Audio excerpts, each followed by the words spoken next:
Last week, it seemed that not everybody was familiar with logistic regression, so I'll talk about that a little bit. In some ways, it's a little bit nicer than some other methods. For one thing, it returns a probability. So you think about sort of a probability being red and a probability being blue, and you notice that in the support vector machine, there's nothing like that. There's no probabilities, there's no confidence intervals, nothing like that, right? No tests of hypotheses or anything like that. No test that x1 doesn't matter when you're putting that vector in there. There's none of that.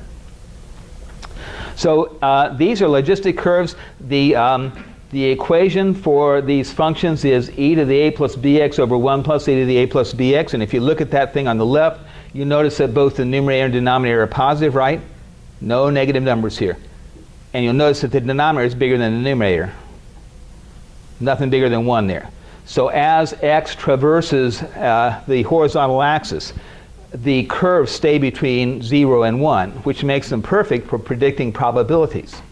So, so those are three logistic curves, and the way we would try to fit an appropriate logistic curve would be with maximum likelihood. So how do we write down maximum likelihood?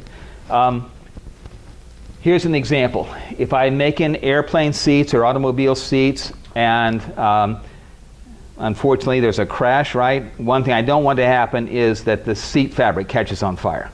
So I have some fabric samples, I expose them to flame and write down a y equals 1 if they ignited, y equals 0 if they didn't ignite, and I'm going to write down the likelihood function. So let's see. When x was 3, it didn't ignite. When x was 5, it ignited. When x got up to, when x was 5, it didn't ignite. Y was 0. When x is 7, it ignited. Are you with me? When x is 9, it did not ignite, etc. So the probability of igniting is p. The probability of not igniting is 1 minus p. We know the formula for p. Are you with me? And what I want to do is to write down the likelihood for that sample that I have, right? So whenever it didn't ignite, I'm going to write down 1 minus p. Makes sense? P is probably igniting, 1 minus p not igniting. But those p's are all different from each other, right? And I'll multiply them all together. Well, that's a big, so then the next thing I'm going to do is wherever I see a p, I'm going to put in that function of x. Do you see it? I'm going to put that in there. At the end of the day, I got a big mess, right? But really, it's only a function of a and b. And it's the likelihood of seeing what you saw. So I want to maximize that likelihood. In other words, I want to search over a and b until that product is maximized. Now with this data, I can do that. There's a picture of the ignition data. And the vertical axis labeled q is that quadratic form I just showed you, right? And, well, it's not exactly quadratic. Well, I guess it is a quadratic form. At any rate, there's a maximum. You can see it. You can see those bars crossing at that maximum. And they are at a equals minus 2.6 and b equals 0.23. Are you with me so far? A and b are the same for everything. What's changing is x, the exposure time. It's like a regression. X is changing, but the slope and intercept are the same everywhere, right? Isn't that right? So same idea. And so I'm going to maximize that likelihood, and I found the maximum likelihood estimates. I stick them in there, and boom, I'm off to the races. Let's look at some real data. You remember the Challenger, I guess it would be in history in your background. So the Challenger exploded on takeoff. I think it was the first space mission where they had a civilian on board. It was a teacher, Kristen McAuliffe, I believe was her name, if I remember correctly.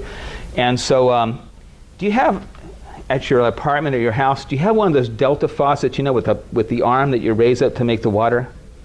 Well, if you ever take that thing apart, there's a rubberish looking ring in there, which keeps the water from just squirting out all the time.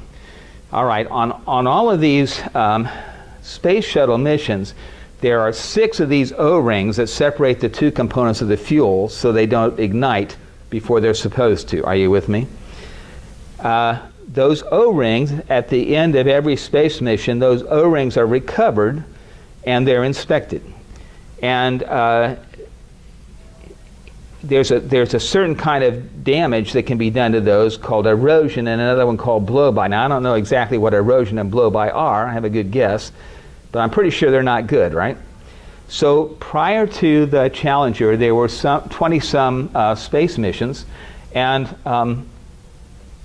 if we take all of the 4 times or 6 times whatever O-rings, and we plot them at the launch temperature down there on the horizontal axis, stay with me, and then the ones are zeros, which is whether they showed evidence of erosion or blowby or didn't. Okay. Again, that doesn't mean it exploded. It just means there was some incursion, a little bit of a leaking, right? Or probably. And so again, it's not like a heart attack. Last time we looked at first stage coronary heart disease, which isn't really a heart attack, but it's not good either. Okay. So now there's the launch temperature. There are the A and B that I got when I fit this model to the real data. Are you with me so far?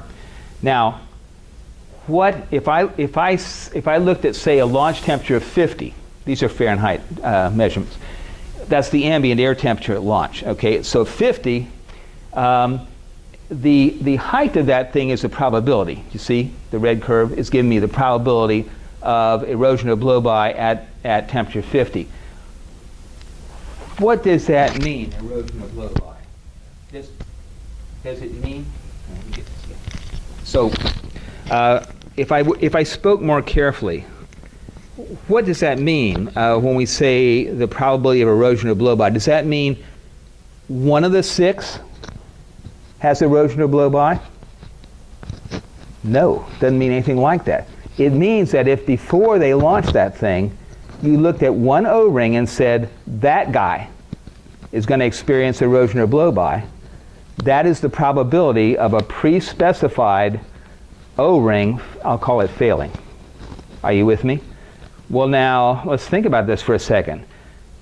If that's a function of launch temperature, I could do things like figuring out the probability of 2 or more failures, couldn't I? Because I know the binomial distribution, I know how to use it, right? So I could figure from P the probability of 2 or more out of 6 failing when I have a probability of P on each ring, and assuming the rings are independent. Are you familiar with mixed models? Are you familiar with mixed models? So I did fit a model like this with a random launch effect. The random effect really didn't show up anything. So the fact that they're clustered in groups of 6 doesn't seem to matter. But look at this thing. Oh, why do you think I went so far below the data? Like, we're not supposed to do that, right? You notice where the data ends at about 52 degrees or something like that. Why do you think I went down there to basically 30 degrees? Why do you think I did that? Well, the Challenger blew up, right? They did not recover any O-rings from the Challenger. These are all pre-Challenger O-rings. Why do you think I went down to that temperature? That's the ambient temperature when that Challenger was launched. It blew up in the air, really before it even left the atmosphere, and everyone was killed instantly, and the whole thing just burned up. Of course, the way I got this 2 or more was just the usual binomial calculation. Okay, is everybody all right? So kind of interesting. You have to be careful in terms of thinking about what that thing tells you. That initial probability, people would think, oh, that's the probability of one of them. Well, one of them, okay, be careful when you say that. One pre-specified ring. And every one of them is subject to that probability. That's a different story, isn't it?